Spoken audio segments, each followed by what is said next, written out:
अम्मी, हमारे जितने भी टेस्ट हुए सबसे ज्यादा नंबर मेरे थे। स्टैंडअप्स थे, दिसंबर टेस्ट में मेरे 550 नंबर आए, लेकिन बोर्ड एग्जाम्स में सिर्फ 350। इसका मतलब है कि एग्जामिनर ने ही कोई मिस्टेक की होगी। मैं अपने पेपर रीचेक करवाऊंगा, मेरे 350 नंबर आ ही नहीं सकते, मैंने सारा ठीक लिखा था। तो आइए बच्चों, मैं आपको बताती हूँ, जब आप ये अल्फाज यूज करते हैं तो आप ही 3 बड़ी मिस्टेक्स कर रहे होते हो। वो कौन सी 3 बड़ी मिस्टेक्स है, आइए मैं आपको बता।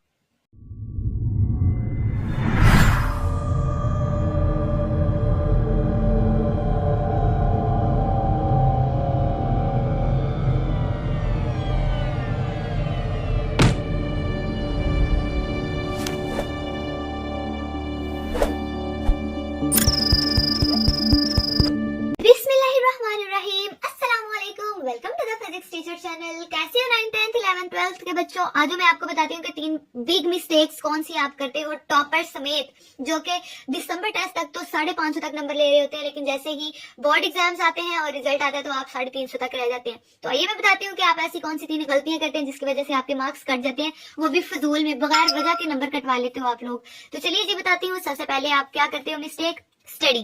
Study from different sources. कब करते हो? जब आपके पेपर में रह रहे हैं 15-20 दिन, एक हफ्ता या फिर 2-3 दिन, तो आप क्या करते हो जी? डिफरेंट सोर्सेज से स्टडी करना शुरू कर देते हो। कभी 5 साल पेपर उठा लिया, कभी कोई चिश्ती का उठा लिया, कभी अलिफ की स्टोन उठा लिया, को कभी किसी ने बता दिया कि मैंने इधर से पढ़ा था, तुम भी पढ़ लो, तुम भी पढ़ लो। तो वो आपके पास बहुत ज्यादा सोर्सेज इकट्ठे हो जाते हैं कि यहाँ से यहाँ से यहाँ से पढ़ लो। आपको समझ नहीं आ रहा होता कि कहाँ से मैं तैयारी करूँ। तो जो आप शुरू से पढ़ते आ रहे हो वही पढ़ो, उसकी ही तैयारी करो, आपके मार्क्स अच्छे आ जाएंगे। डिफरेंट सोर्सेज का इस्तेमाल ना करो एट द टाइम। उससे पहले पूरा साल में आप डिफरेंट सोर्सेज से इकट्ठे करो, गाइड्स इकट्ठी करो, 5 साल पेपर इकट्ठे करो, उनसे मिक्स करके कि ये क्वेश्चन कौन सा ज्यादा इंपॉर्टेंट है, कौन सा नहीं है, वो आप पूरा साल 6-7-8 महीने करें। लेकिन पेपर में जब 15-20 दिन रह रहे हैं या 1-2 दिन रह रहा हो, तो ये काम हरगिज मत करें कि डिफरेंट सोर्सेज से आप स्टडी करें। उससे क्या होगा? ये एक गलती तो होगी, उससे होगा ये कि आप लोगों की नींद पूरी नहीं होगी, प्लस स्ट्रेस होगा। ठीक है, स्ट्रेस क्या होगा कि मैं ये भी नहीं पढ़ा हुआ, मैंने वो भी नहीं पढ़ा हुआ, और उसकी वजह से, स्ट्रेस की वजह से आपको नींद नहीं आएगी। नहीं, अब मैंने तो पढ़ना है, मुझे रात जागनी है, तो आप अपनी नींद पूरी नहीं कर पाते, जिसकी वजह से आपका माइंड जो होता है वो थक जाता है और ना याद होता है सबक, और जो पिछला होता है वो भी आप टेंशन की वजह से भूल जाते हैं।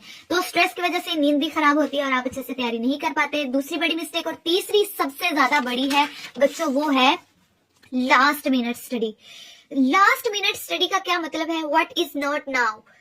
मैं बहुत सारे यूट्यूबर्स आपको मिल रहे होंगे जो आपको ये कहेंगे कि आपने पेपर से आधा घंटा पहले बिल्कुल बुक बंद कर देनी है, आप जानते ही नहीं हो बुक को, फलां टिमका। नो बेटा नो, आप लास्ट मिनट तक स्टडी करें, लेकिन क्या स्टडी करना है? जो आपको सबसे ज्यादा भूल रहा है वो आपने याद करना है उस वक्त, कि आपको जैसे ही पेपर में आए तो सबसे पहले वो आप लिख लो। ठीक है, तो इसलिए आपने लास्ट मिनट स्टडी करना है, लेकिन क्या नहीं करना? What is not now. जो आपको पहले नहीं आता, बिल्कुल नहीं पढ़ा हुआ आपने, कोई एक स्टूडेंट आपको आके कहता है कि यार ये बहुत इंपॉर्टेंट है, ये भी याद कर लो, पेपर में रह रहे हैं 2 मिनट और आप वो याद करने लग जाओ, तो पहले वाला और वो वाला क्वेश्चन मिक्स अप हो जाता है। या 3 से 4 क्वेश्चन कर लो, 5 क्वेश्चन कर लो, आप आधा घंटा पहले वो याद करने लग जाओ जो पहले आपने याद किया, वो रिवाइज करने की बजाय।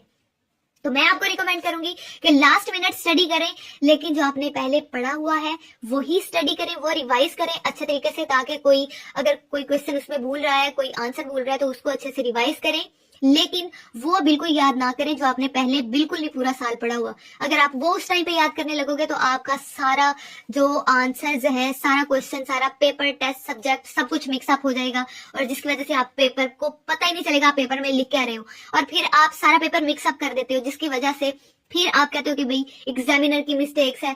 अभी भी आपको यही लग रहा होगा कि नहीं, हमने तो बिल्कुल ठीक लिखा था, वही आंसर था। नहीं, आपका माइंड जो होता है वो माउफ हो जाता है, समझ नहीं आ रही होती, या फिर आप कहते हो कि ये मैंने याद किया था, अभी हो क्या गया है, मेरे दिमाग में आ रहा है, लेकिन दिमाग में आ रहा है, मुझे जुबान पर क्यों नहीं आ रहा। तो ये इसी वजह से हो रहा होता है कि आप ये सब तीनों चीजें कर रहे होते हो। इन तीनों चीजों से बचो, और जैसे मैंने आपको बताया वैसे स्टडी करें। Target, time table, guest paper, सारा कुछ मैंने आपको अपनी चैनल पे दिखा दिया है, आप उनको फॉलो करें, इंशाल्लाह ताला अच्छे नंबर लेंगे। और नमाजों को नहीं छोड़ना, नमाजें पढ़ें, अच्छे नंबर लें, अल्लाह ताला से दुआ करें, और मिले भी दुआ करें, अल्लाह ताला हम सबको कामयाब करे, मुझे भी अच्छे स्केल पे नौकरी दे और आप लोगों को भी अच्छे अच्छे नंबर दे। वीडियो अच्छी लगी तो लाइक कीजिएगा। Thank you so much. कल मिलेंगे नई वीडियो के साथ। बाय बाय दोस्तों।